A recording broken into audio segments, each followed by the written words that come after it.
Bullies threw the girl into the trash can. Big mistake. She was a brutal fighter. Emma Rodriguez stood at the entrance of Westfield High School, clutching her worn backpack straps as students streamed past her like she was invisible. At 15, she was small for her age, barely 5 feet tall with a slight frame that made her look younger than most freshmen.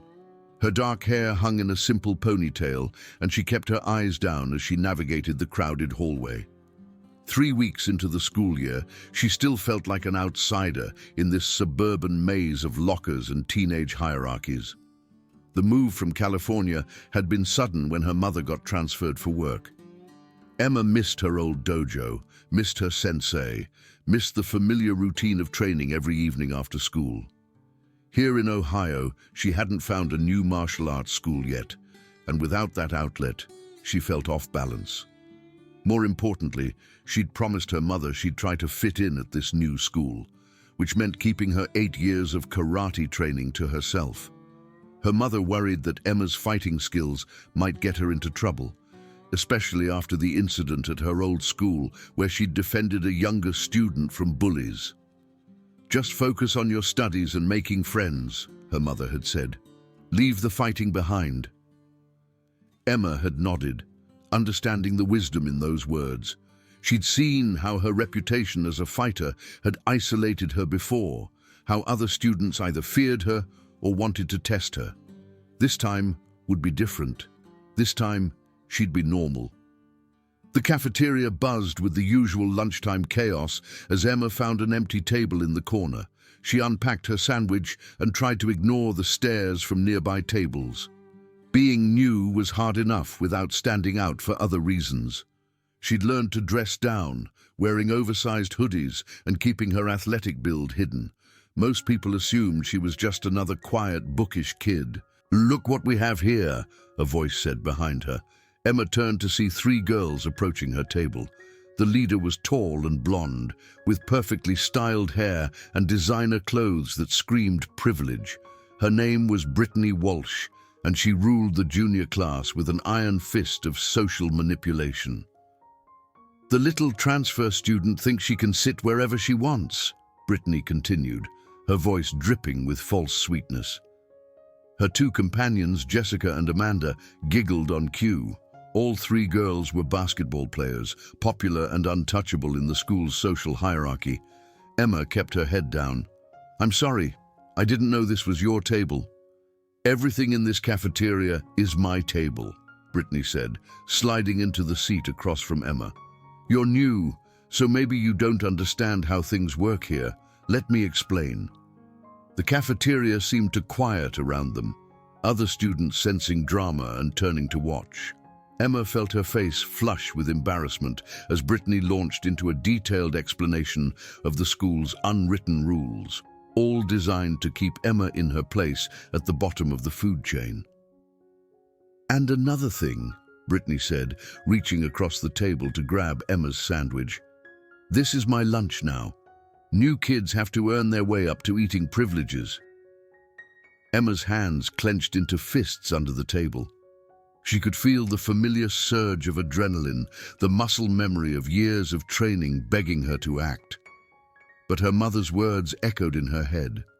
She forced herself to relax, to breathe deeply the way her sensei had taught her. "Okay," Emma said quietly, gathering her things. "I'll find somewhere else to sit."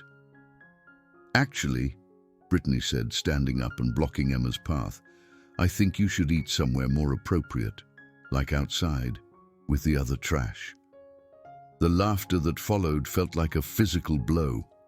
Emma pushed past them, her cheeks burning with humiliation, and spent the rest of lunch period in the library. She told herself it was just one incident, that things would get better once she proved she wasn't a threat to their social order. But things didn't get better. Over the next 2 weeks, the harassment escalated. Brittany and her friends made it their mission to make Emma's life miserable. They accidentally bumped into her in the hallways, knocking her books to the floor. They spread rumors about her family, claiming her mother was a janitor and they lived in a trailer park. They excluded her from group projects and whispered about her whenever she walked by. The worst part was how everyone else just watched. Teachers looked the other way, claiming they didn't see what was happening. Other students averted their eyes, grateful it wasn't them in the crosshairs. Emma felt completely alone, questioning whether keeping her fighting skills secret was worth this daily torture. The breaking point came on a Thursday afternoon in early October. Emma was walking to her locker after gym class when she heard Brittany's voice echoing off the walls of the nearly empty hallway. "There she is," Brittany said, appearing around the corner with Jessica and Amanda in tow. "The little mouse who thinks she's too good to talk to people." Emma tried to walk past them, but Amanda stepped in front of her while Jessica moved to block her retreat. They'd done this dance before, cornering her in empty hallways where no teachers would see. "We've been thinking," Brittany said, circling Emma like a predator, "that maybe you need a lesson in respect. You've been here over a month, and you still act like you're better than everyone else." "I just want to be left alone," Emma said, her voice barely above a whisper. "That's not how this works," Brittany replied. "You don't get to ignore us. You don't get to act like we don't exist." Emma felt the familiar tightness in her chest, the way her breathing became shallow when she was trying to control her temper. Her sensei had taught her that anger was a tool, but only when channeled properly. Right now, she was using every ounce of self-control to keep that tool sheathed. "I'm not ignoring you," Emma said. "I just don't want any trouble." "Too bad," Brittany said, "because trouble found you." What happened next would replay in Emma's mind for days afterward. Brittany grabbed her backpack and yanked it away, sending Emma stumbling backward. Jessica caught her arms while Amanda grabbed her legs. Together, they half-carried, half-dragged her toward the large trash container at the end of the hallway. "No, please," Emma said, finally understanding what they intended. "Don't do this." But her pleas only seemed to encourage them. Other students had begun to gather, phones out, ready to record her humiliation for social media. Emma could hear their laughter, their excited whispers about the show they were about to witness. "This is where trash belongs," Brittany said as they reached the large metal container. "Maybe next time you'll remember your place." The three girls hoisted Emma up and over the edge of the trash can. She landed hard on a pile of garbage bags, the impact knocking the wind out of her. But as she tried to climb out, she realized the sides were too high and too slippery. The trash can was nearly full, and she was trapped. The laughter grew louder as Emma struggled to find purchase on the smooth metal walls. Food scraps and sticky substances covered her clothes and hair. The smell was overwhelming, a mixture of rotten food and cleaning chemicals that made her eyes water. "Look at her now," Brittany said, her voice filled with satisfaction, the little mouse in her natural habitat. Emma could hear phones clicking, recording her humiliation for posterity. Students were gathering around the trash can, some laughing, others looking uncomfortable but doing nothing to help. She felt tears of rage and embarrassment burning her eyes as she continued to slip and slide against the metal walls. "Help me," she called out, her voice breaking. "Please, someone help me." But the crowd just watched, treating her predicament like entertainment. Emma realized with crushing certainty that no one was coming to save her. She was going to have to save herself. It was then that she heard a different voice, cutting through the laughter and jeering. "What the hell is wrong with you people?" Emma looked up to see a boy pushing through the crowd. She recognized him from her chemistry class, David Martinez, a quiet senior who kept to himself. He wasn't popular, wasn't part of any particular group, but he was tall and athletic looking. "Get away from there," Brittany said, stepping between David and the trash can. "This doesn't concern you." "It concerns me when I see three people ganging up on someone who can't fight back," David replied. He was already reaching into the trash can, offering Emma his hand. "Come on, I'll pull you out." Emma grabbed his hand and felt herself being lifted up and over the edge of the container. She landed on unsteady legs, her clothes stained and reeking of garbage. The crowd's laughter had died down, replaced by an uncomfortable silence. "Are you okay?" David asked, his face showing genuine concern. Emma nodded, not trusting her voice. She was covered in food waste and humiliation, standing in front of half the school like some kind of circus act. But David's kindness cut through her shame like a lifeline. "This is pathetic," David said, turning to address the crowd. "You're all pathetic, standing around watching while someone gets hurt, taking pictures like it's some kind of joke." A few students shuffled their feet and looked away, but most continued staring at Emma with undisguised curiosity. She could feel their eyes on her, judging her, finding her lacking. "You made a mistake," Brittany said, stepping closer to David. "This isn't your fight." "You're right," David replied. "It's not a fight at all. It's just three bullies picking on someone who won't fight back." Emma felt something shift inside her at those words. Won't fight back. Is that what people thought? That she was weak, defenseless, unable to stand up for herself? She'd spent weeks being the perfect victim, taking their abuse with quiet dignity, trying to be the good girl her mother wanted her to be. But looking at David's face, seeing the disappointment in his eyes when he looked at the crowd, Emma realized she'd been fighting the wrong battle. She'd been so focused on not becoming the fighter she used to be that she'd forgotten who she was underneath all that training and discipline. "Thank you," she said to David, her voice stronger now. "I can handle it from here." David looked surprised. "Are you sure? I can walk you to the nurse's office, or we can go to the principal together." Emma shook her head. "I'm sure." She turned to face Brittany, who was watching their interaction with growing annoyance. The crowd sensed something changing, the energy in the hallway shifting from amusement to anticipation. "You think you're so tough," Emma said, her voice carrying clearly through the corridor. 3 against 1, throwing someone in the trash. Real brave. Brittany's face flushed red. "What did you just say to me?" "I said you're not as tough as you think you are," Emma replied, taking a step forward. "You want to know what real tough looks like?" The crowd was completely silent now, sensing that something significant was about to happen. Emma could feel their attention like a physical weight, but instead of shrinking from it, she stood straighter. "You're about to find out what happens when you push the wrong person too far," Emma continued. "See, I've been trying to be nice. I've been trying to fit in and make friends and be the kind of person who doesn't cause trouble." She took another step forward, and for the first time, Brittany took a step back. "But you know what I realized while I was sitting in that trash can, covered in garbage, listening to all of you laugh?" Emma's voice was getting stronger with each word. "I realized I've been lying to myself. I've been pretending to be someone I'm not because I thought it would make people like me more."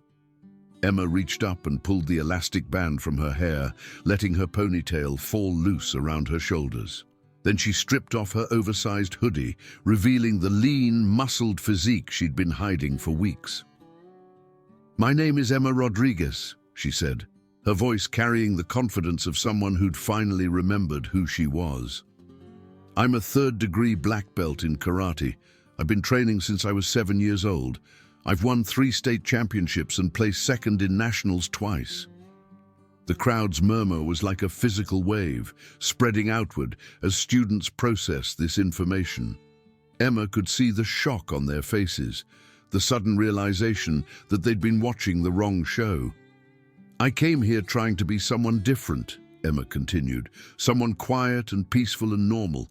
But you know what? There's nothing normal about letting bullies push you around. There's nothing peaceful about standing by while someone gets hurt." Brittany was backing away now, her 2 friends flanking her but looking uncertain. The confident smirk had vanished from her face, replaced by something Emma recognized as fear. "You want to know what real power looks like?" Emma asked, settling into a fighting stance that her body remembered even after weeks of suppression. "It's not ganging up on someone who won't fight back. It's not humiliating people who are different from you. Real power is having the strength to hurt someone and choosing not to. She took another step forward, and her movement was different now, fluid, controlled, dangerous. The crowd could see it, the way she carried herself, the way she moved with purpose and precision. "But here's the thing about choice," Emma said, her voice dropping to a whisper that somehow carried through the entire hallway. "It's only a choice when you have options, and you just took away all my options." What happened next was over in seconds, but it would be replayed in slow motion in the minds of everyone who witnessed it. Brittany, perhaps realizing that words weren't going to save her, lunged forward with a wild swing aimed at Emma's face. Emma stepped aside so smoothly it looked like she was dancing. Her left hand caught Brittany's wrist, redirecting the momentum while her right palm struck upward, connecting with Brittany's shoulder and sending her spinning. Brittany hit the lockers hard and slumped to the floor, stunned. Jessica tried to grab Emma from behind, but Emma had already sensed the movement. She spun around, her legs sweeping Jessica's feet out from under her. Jessica went down hard, her head bouncing off the polished floor. Amanda was smarter than her friends. She took one look at Emma's stance, at the way she moved with lethal precision, and backed away with her hands raised. "I don't want any trouble," Amanda said, her voice shaking. "Then you shouldn't have started any," Emma replied, but she didn't advance. She stood in the center of the hallway, breathing calmly, while Brittany and Jessica groaned on the floor around her. The crowd was completely silent now, staring at Emma with a mixture of awe and fear. She could see phones still recording, but she didn't care anymore. Let them record. Let them see what happened when you pushed someone too far. "Is everyone okay?" Emma asked, her voice gentle again. She looked at Jessica, who was sitting up and holding her head, then at Brittany, who was struggling to get to her feet. "You're crazy," Brittany said, her voice shaky. "You're completely psycho." "No," Emma replied. "I'm just tired of being your victim." She walked over to where her backpack had fallen and picked it up, slinging it over her shoulder. The crowd parted as she moved through them, students stepping aside with newfound respect. "Emma," David called after her, "are you sure you're okay?" She turned back to him, and for the first time in weeks, she smiled. "I'm perfect." The news of the fight spread through Westfield High like wildfire. By the end of the school day, everyone knew about the quiet transfer student who turned out to be a martial arts champion. The video of the confrontation went viral within hours, but instead of embarrassing Emma, it made her a legend. Students who'd ignored her for weeks suddenly wanted to be her friend. Teachers who'd overlooked the bullying began paying attention to the dynamics in their classrooms. The principal called Emma to his office, but instead of punishment, she found herself being recruited for the school's martial arts club. But the most satisfying change was in Brittany and her friends. They tried to maintain their social status, but the video had exposed them as cowards who only picked on people they thought couldn't fight back. Students began standing up to them, inspired by Emma's example. Brittany herself seemed to shrink over the following weeks. She stopped her reign of terror, avoiding Emma entirely and keeping her head down in classes they shared. The Queen Bee had been dethroned, and everyone knew it. A month later, Emma was walking past the same trash can where her humiliation had begun when she heard a quiet voice behind her. "Emma?" She turned to see Brittany standing alone, looking smaller and more vulnerable than Emma had ever seen her. "I wanted to apologize," Brittany said, her voice barely audible, "for what we did to you, for everything." Emma studied her former tormentor, seeing something in her eyes that hadn't been there before, genuine remorse. "Why?" Emma asked. "Why did you do it?" Brittany looked down at her feet. "Because I was scared. I thought if I could make someone else the target, people wouldn't notice how insecure I was. It was stupid and cruel, and I'm sorry." Emma felt the anger she'd carried for weeks begin to dissolve. Apology accepted. "Really?" Brittany looked up, surprised. "Really?" Emma said. But if you ever pull something like that again, with me or anyone else, we're going to have a very different conversation." Brittany nodded quickly. "I understand." As she walked away, Emma reflected on how much had changed. She'd learned that being true to yourself didn't mean being cruel to others. She'd learned that sometimes you had to fight, not because you wanted to, but because walking away wasn't always an option. Most importantly, she'd learned that the person you are inside will always find a way to surface. You can hide it, suppress it, deny it, but eventually you'll have to choose who you want to be. Emma had made her choice.